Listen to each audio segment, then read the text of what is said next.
Hello guys, it's another simple recipe. Ito ngayon ay alupihang dagat. So nagpunta kami sa Raon guys. Ito yung nabili namin. So napakamura lang niya. Sa halagang 100 pesos. Yan, may alupihang dagat. So lulutuin na natin and ang ating recipe is alupihang dagat sweet and sour na may konting kick ng sili. So, yan. Bawang sibuyas. Gisa-gisa na tayo. Bawang sibuyas, luya. At ilagay na natin ang ating alupihang dagat. So, may luya yan guys para matanggal yung lansa niya. So, it's my first time na matikman to guys. First time ko rin siyang lutuin. So, try natin kung anong magiging lasa ng alupihang dagat. So, yan.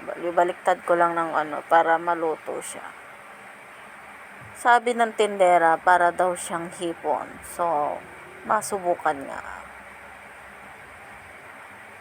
Pag hindi ito masarap na katulad ng hipon, guys, first and last ko na to. So, yan, nilagay ko na yung sauce.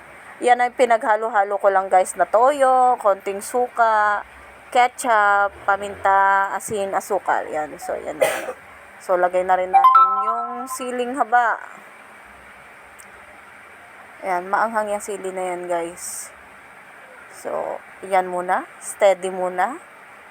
So, lagyan na natin ng mga pampalasa. Ang asin at paminta, magic sarap. Syempre, di yan mawawala. Dahil hindi masarap pag walang magic. Charot. Promotion. So, yan. Magic sarap. Beke naman. So, yan. Ayan lang natin kumulo guys. Nang matikman nga itong alupihang dagat. Halo-halo para balanse ang pagkaluto.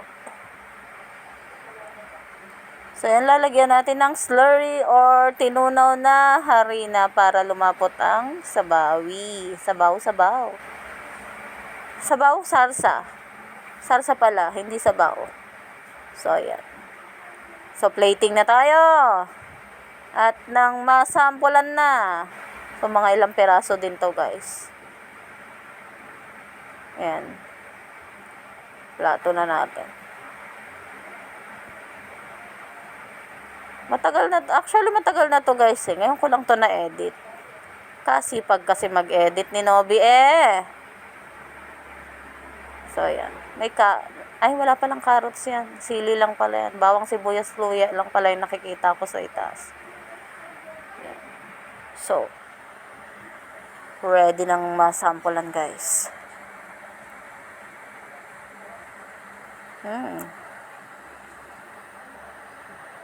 Nakakatakam naman siya.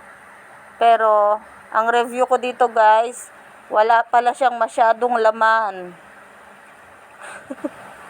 Wala siyang masyadong laman. So, expectation versus reality, sabi ng tindera. So, thank you for watching!